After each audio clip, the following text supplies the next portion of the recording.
can easily spend a year and maybe 1,000 hours on the second half of a song and then not release that. I could spend 2,000 hours on something and then discard it.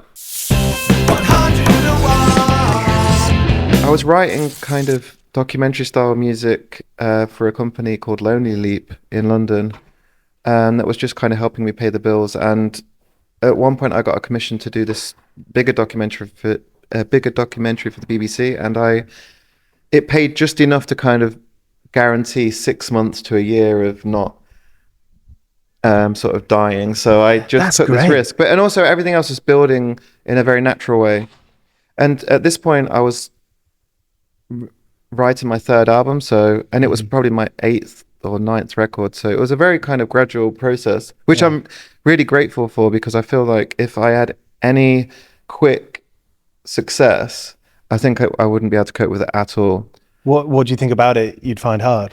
I just feel it just, the more I look back at where I came from, it just feels so good and healthy mentally that it was gradual, that everything was gradual, and lots of things started to piece together over time. And I just feel that most human minds are better suited to that. Yeah. And you can kind of read that in the way that a lot of celebrities that become famous very quickly, how the hell can they remain sort of balanced? Because you're already not balanced anyway if you're going into the arts. Yeah. So there's this kind of, I don't know, I just feel grateful that it was, basically a 10-year sort of gradual, or you could even look at it as 20-year, because I started writing music and playing music when I was 12, 13 as a guitarist. So it's really, really gradual if you look at the sort of bigger picture. But yeah, and obviously you can't force these things. These things are kind of just like a kind of a simulation of data or something. I think of authors, and obviously so many painters don't get recognized for their work until it's too late. Yeah, definitely. Fine art is obviously more on the extreme side of things. I mean, I guess music in a way is quite good because there is a distribution of care in the way that there isn't probably in the fine art world. In the fine art world, it really feels like there's just the 1% that are in the Gagosian gallery, and then there's other people. And in music, you can put on a show and invite 50 friends and like create a feeling. Well, there are people like that are very niche that are making a living from music. So it can be done. It's just, how are they doing it, do you think? Well, I think there's a chance that they're like me, and it's just they very gradually built a kind of solid foundation, and it turns out that people do care, and it's just, I think a lot of it comes down to the accumulation of lots of things. Because I think context is really important for an artist, and if you're new, you don't have any context for the listener, and so over time context is built, and that's made up of like lots of things, thousands of things. So I think people that put in the time and stick with it eventually get to a point where they can make like a basic living from it. I feel like that's possible, but to do that you need help, obviously, because it's not easy to do that. That's the hardest part, probably. When you say it turns out that people do care, is that because you're doing this for so long and you actually don't know who's responding to it? Yeah, that's an element, but also you grow and understand your discipline better over time as well. Obviously there are some people out there that are amazing from the get-go, but I think that's rarely the case. Definitely wasn't the case for me. I feel like I was insanely crude and idiotic for a long time with making music, which is, I think, normal though, because making any art is deep, as in the tools are deep, and the understanding of how to make. There's two things. There's understanding the tools, that you could spend a lifetime exploring tools, and then there's understanding what you actually care about, and it might not be obvious to you for a long time what you actually care about, because there are many distractions. So it does make sense that over time, let's say 10 years, you explore tools and learn about them, and also you learn more about yourself in relation to that. So that's why, it just makes sense that to expect a slow climb, I think. I see that in people, if they're not playing music, if they want to be a teacher, or if they want to like work in any kind of job. Exactly. It must apply to everything, basically. There's so much pressure, feels like now more than ever, of like, oh, you're going to do that thing? Well, you better be fucking good tomorrow. Yeah. Well, You better yeah. be a professional next week. I think that's probably the big negative side to the point in time that we're at now, is that people instantly try to brand themselves. And I mean, obviously this has been said a million times, but the sense of having a concrete identity straight away is probably unhealthy and bad in most cases, I'd imagine, because of course someone that's 19, they should be allowed to do weird things and do things that they later hate. Yeah. Rather than filmed. Yeah. So it's just, I don't know. I was lucky enough to do loads of terrible things that allow me to slowly meander towards something that I really care about, right? Because there's no way I would get to a place of really loving something straight away. It doesn't make any sense, because you need to explore a lot of things, and in any art form, really, it's just especially if you're making, for example, music with a computer, because just the power of what you can do with a computer stylistically, in terms of what you can do with form and structure, just as a lone person that doesn't even use or collaborate with anybody else, it's just the infinite. So you have to treat that with a lot of care, and it's the opposite really to expect to galvanize something immediately. It feels, but of course that's what the world wants, because people want to appear great and successful and in control very quickly. But I guess that wasn't the case before that. You know, people have always wanted those things, but no one. I think now people really chase it very hard. I think with like YouTube and Instagram, it is like, you know, it's a creator economy. Yeah. And those platforms want people to become stars overnight. Yeah. Well, it's just pressure, because we see people that do it and do it well, and then people think, oh, I wish to be that, which is normal. But then it's also normal to wish to be like people that took a very long, less glamorous path, because in the end, that's probably better for everyone. It's deeper. Yeah, it's just more.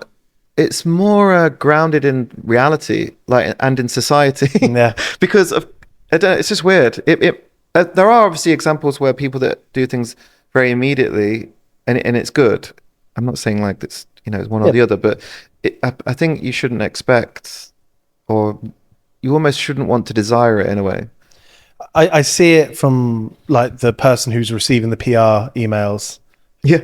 As a journalist, where it's quite easy to tell when an artist comes out and the PR is saying, and it might not be a fault of the artist, but if the PR is saying they're the new insert what's hot now, that turns me off. Yeah. Because I want someone who's like has their own story, and sometimes it does take longer to understand, but I think it's worth it. Yeah, I mean, in the past, obviously, people were excited to discover artists for themselves and sort of attach their own ethos or something. Yeah, like their own artist. meaning. Yeah, and it can be completely wrong and flawed, but that was part of the excitement. It's like a novel. When you read that book, exactly, you are that character, or you relate to those things. And you have your interpretation versus, now I guess everyone's immediately going to the behind the scenes or the documentary about the making of for everything straight away. Yeah. So I do believe that mystery is lacking in a lot of stuff that maybe young people are coming out with, only because they're pressured to. It's nothing to do with them, really. That kind of like feeling around in the dark and working out what's good and making some stuff that maybe you wouldn't make again. I feel like there has to be some kind of like work ethic or like belief that's fueling that. Where do you think you got your like belief from, your self-belief, but also your work ethic? I feel like I'm a very obsessive maker, and not just with music, anything. I'm interested in any kind of construction of something, and I have been since I was a child. You got a great garden. I don't have a garden like many people. I've not had a garden for nearly 20 years because of London. Yeah, that's it. And the pressure of London. You got a good cupboard. You've made some I've got more than one in the good cupboard. Yeah. No, I mean, I did actually grow up playing a lot in fields and sort of, just doing kind of playing on train tracks. Yeah. I was constantly playing on train tracks as a kid. Seriously. You put a penny down and... Yeah, all of that stuff, and just sort of roaming around. In a way, my childhood was similar to Stand By Me. Like, I'm not even joking. Just Awesome. that kind of everyday messing around on bikes and You have some stuff. good friends. Yeah, and just always just cycling around and just doing normal Yeah. stuff. Bike ramps. That probably looks very stylized and with a 90s filter now, but at the time it just felt just absolutely boring. Well, not boring, but it was fun, but it didn't.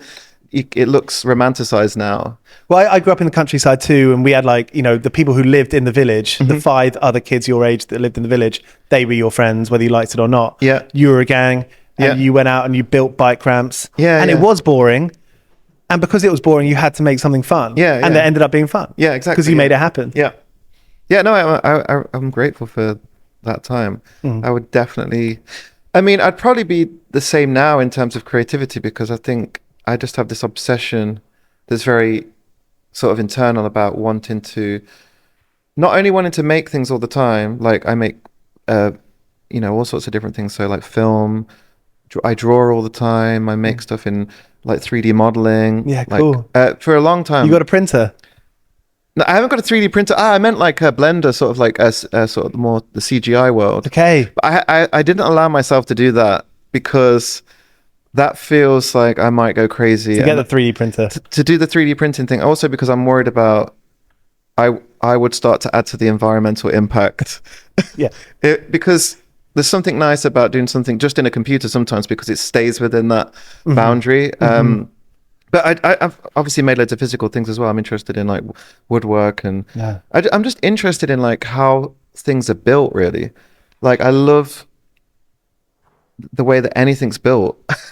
and obviously music or painting or filmmaking, they're all like a construction of things. And then you learn about how other people construct things and why and their taste. And so that's a deep part of my mind and a big driving force. So even when I'm making things that I don't like, which is a lot of the time, there's such a momentum pushing forward it is quite an obsessive way. So I just make thousands and thousands and thousands of things. And it's so much that I completely forget, by the way. I completely forget the things that I've made. And I sometimes, like every 2 or 3 months, just randomly open project files. And I'm like, oh, that's quite good. What program are you using? So for the last 10 years, Ableton Live, but it really doesn't matter what it is in a way because the way that I make could be made in anything, even GarageBand almost to an extent. But yeah, I just forget things that I make, and sometimes when I'm exploring like this list of things, it feels like I'm just opening somebody else's like archive. Yeah. So it's quite You've got nice. a collaborator. Yeah, in a way, yeah. It's like an unremembered collaborator. But then I'm like, oh, that can be reused. In fact, one of the pieces of music on the new album was something that I revisited that I started 5 years ago. Damn. And it's a melody that I really loved, and it kind of stayed in the mind. But Which track is it? and that's Catherine, which is very, it's got this very minimal exposed melody that's just sort of being playful, and I'm exploring that across this 5 to 6 minutes. But I would have made probably 100 versions of that, but forgotten about those. Yeah. And just over time realized that actually I do like it enough that I should put it into the world and share it with people. So how do you not keep on Catherine, keep on making that melody or changing it every bar or just like going wild with it? How do you stop yourself? How do you rein yourself Well, in? I do iterate a lot, and then I probably exhaust myself. But this is what I'm saying. And then a lot of time goes by, and then I revisit it. And then the way that I work is more like research and development. Yeah. On a deep level, like I can easily spend a year and maybe 1,000 hours on the second half of a song, and then not release that. I could spend 2,000 hours on something and then discard it. Fuck. So there's a extremeness to what's going on, but at the same time, a lot of the work that I released has a lightness to it because I'm searching for that. I'm actually anti overworking on stuff and over laboring stuff. So even though I've just described what sounds like overworking and over labor, it's a lot of the time I'm just listening and thinking, and maybe messing around. I do a lot of work as well, but a lot of it is just actually listening and thinking over time. I think a lot of the time I have a thing where I come up with something that I really like, and then I worry about the sort of macro development of that. And often it's the case that the second half of a piece of music is the thing that kind of makes me lose my mind. 101. I signed to Erase Tapes when Erase Tapes wasn't even a record label as such. It just had one artist on there, and that was a self-released work by the owner of the label. So I was released 002. And the point that I'm making is, although it's impossible to know, but I was lucky that we basically grew that whole thing from scratch. So I witnessed the label becoming the success that it was in real time, versus trying to sign to a label that already is established and has success and reach and some kind of power that can help you as an artist. It makes sense, obviously, to try and start things and to be amongst things that are starting, even though they obviously they won't seem good at the time in a way, because people want to sign to establish things for obvious reasons. But that's made a big difference to me, because there's a groundedness to it, because you see things develop over time, and you see the sort of a more natural picture of going from basically nothing. It was a MySpace page, literally, to begin with, and a website. And so it went from that to being what it is now. And it's also extremely lucky, obviously, that you can't know what anything's going to be over time. But 101 part-time jobs, I love hearing about people's different side hustles, because we do live in such a culture of like side hustles and like 0-hour contracts. And it is like a cultural thing. It's like, this is a big kind of cultural thing for young and old people. I know people in their 40s and 50s who are doing, 0-hour contracts. Yep. When you worked various jobs between the ages of like moving out of uni and then and then the music being your full-time thing, how many bits did you do, and like how was your attitude towards it? What working part-time jobs? Yeah. Well, so I got 3 part-time guitar teaching jobs after like a year of living in London. One was in a primary school. The other jobs were in shops, and that was teaching kind of all ages. That sounds like a nice gig. That was nice, yeah. So I kind of it didn't really bring in much money, because it was very little hours, but it kind of started to accumulate to the point where it could kind of pay for rent, but not much else really. It was just very sort of like just paying for rent, and not even dreaming of like going to like a restaurant really within a month, And then, like I mentioned previously, I eventually was lucky enough to start writing music for kind of business documentaries. So really sort of nothing that was ever seen, just kind of like background, fairly kind of B2B stuff, kind of clinical, dysfunctional background music. Did you meet someone then who was like... So somebody that I didn't grow up with, but came from the same city as me, who was a director. He just tried to get me involved. But the first time he tried to get me involved, everything that I was doing was for free. And then obviously you can prove that you can do things quite competently, and then you sometimes get offered opportunity like I did. So, and that period of time is awkward, because it's like, why am I doing this for free? Yeah. Is anything going to come from it? But it's also music. You want to make it good. Yeah, and also when you're younger, you're not everyone's probably the same, but I had this obsession with I liked being given a task, and then I had to learn how to overcome it or to do it. For example, let's say if someone asked you to try and make music for a car advert, and they wanted something that sounded very mechanical and industrial, and you'd never done that before, I'd be like, oh great, and then you try to do that, and that would be interesting for me. And there was thousands of instances of that. I definitely did a hell of a lot of stuff for free for years, just trying. And obviously you're learning whilst doing that and improving. You're obviously doing things badly as well, but you're learning lots of things on the way. What was your setup at home at that time? So it was just, I've always worked in like a second bedroom, or then it was actually just in the living room. I just had a desk, a tiny desk, and just like almost nothing. It was just like a computer and 2 speakers and a tiny synth. You're like running like a free DAW, like a free DAW. Yeah, I think it probably was illegal at that time. I don't know if it was paid for. As soon as I started earning money, though, I bought everything. Great. I was really purist about that. Yeah. Like, just buy everything. And almost to the point where I didn't even take in freebies from companies. Why is that? I'm either interested enough to buy it and I'll buy it, or I'm not interested. That was my kind of attitude. Very Once I honest. started earning money. So, but yeah, it came very slow, obviously, to me. Like Yeah. So in terms of like the hours of work put in, but and you reinvest it. If you're buying a lot of equipment, like you might be making money, and you could take yourself out for a nice Chinese meal that night. But no, you're gonna reinvest it into a new program or hardware. Yeah, just like equipment and stuff. I've always been very interested in like the redistribution of money and trying to.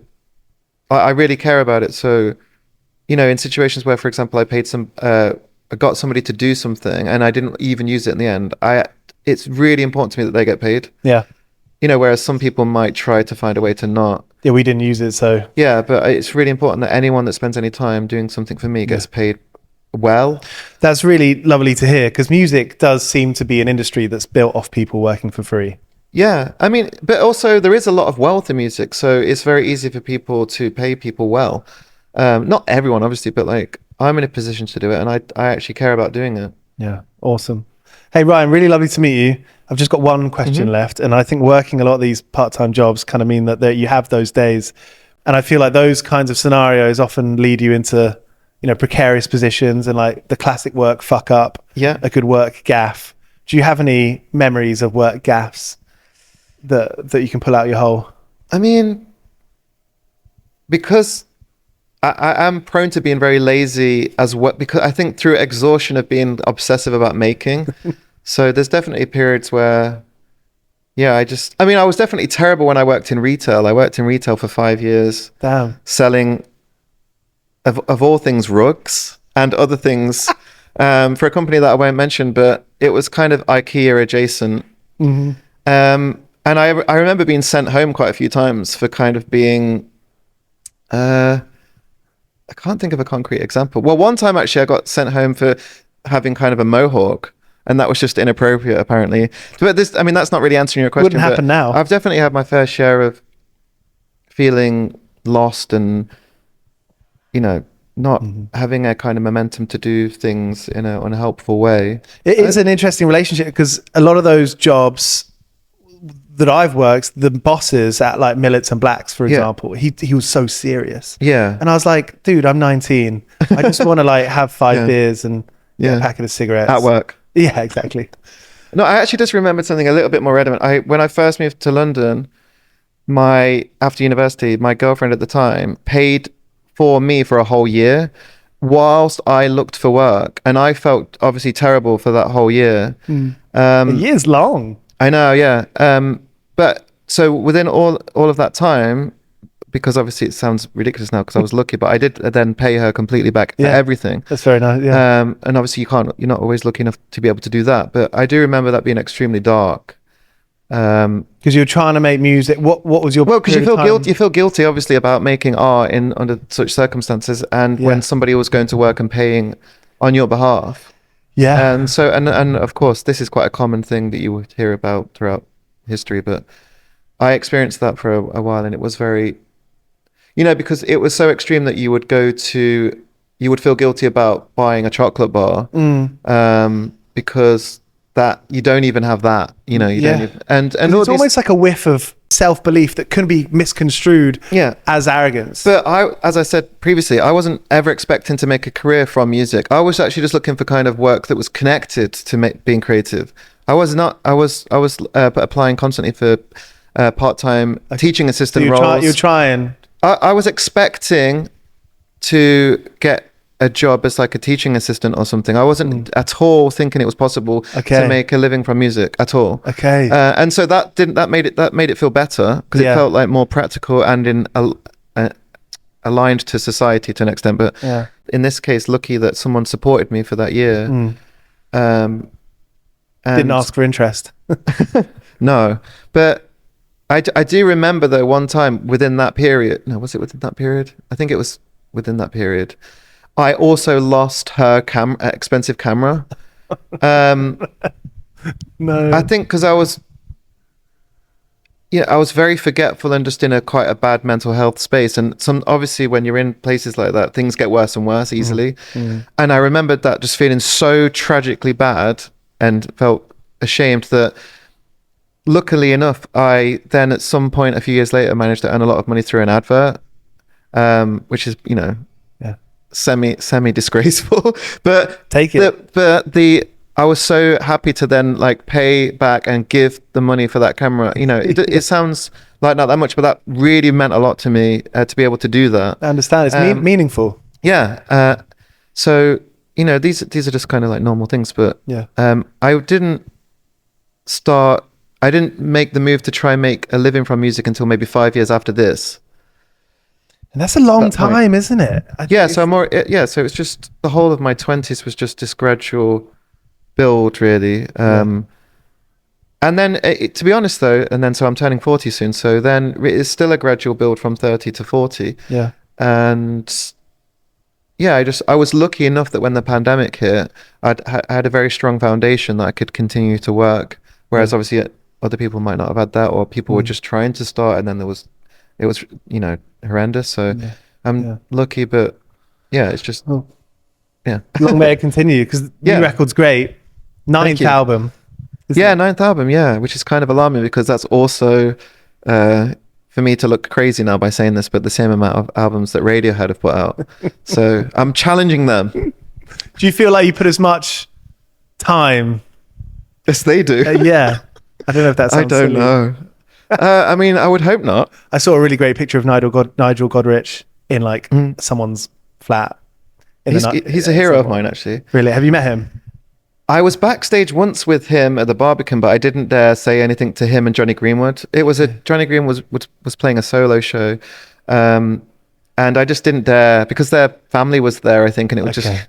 But I would love to have said, is a huge inspiration to me, and yeah, I was very obsessed with OK Computer when I was around 13 years old, which that sounds crazy, by the way. It's young. I know, but for some reason, because I started learning the guitar, I got obsessed with construction and the construction of songs. And obviously OK Computer is quite a good example of like, oh, here's different ways that you can write music. And so my brain just went, yes.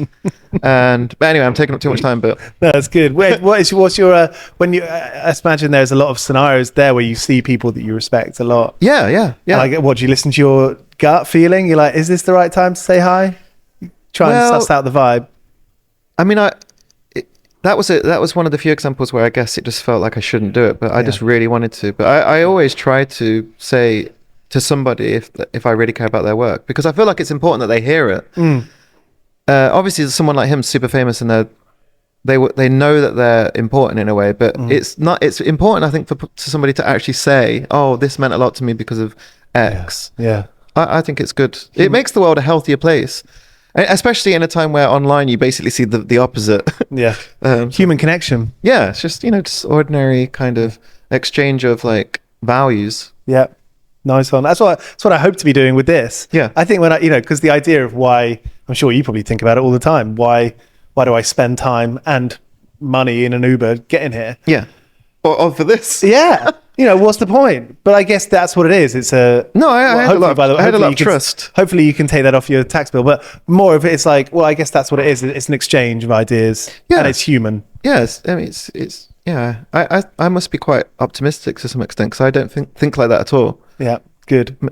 I'm starting to think like that, because I just run this small company and I'm like, if I get the train there or, everything costs money is what I'm trying to say. Yeah. Everything has kind of a bit of a price tag on it. Yeah, of course. Yeah. And it is usually the last thing I think about, but I'm just trying to bring that to the front a little bit more. But I don't want that to affect what I do.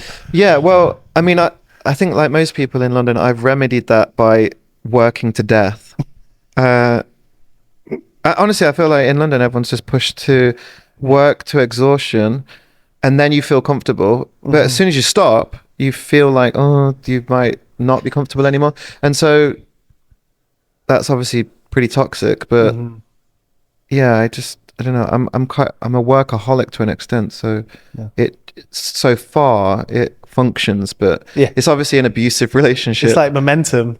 The film. Just the word. Okay. It's just like you're running on the momentum of doing it. But I feel like most creatives in London are, because you have to, unless you've got wealthy parents, which I didn't. So anyone that's a creative in London really is probably a workaholic, I'd imagine. Cheers for watching. This is 101 Part-Time Jobs. You can find us on Apple, Spotify, and all podcast apps. We've done interviews with Aurora, Kneecap, Idols, Laura Mabry of Churches, and loads more.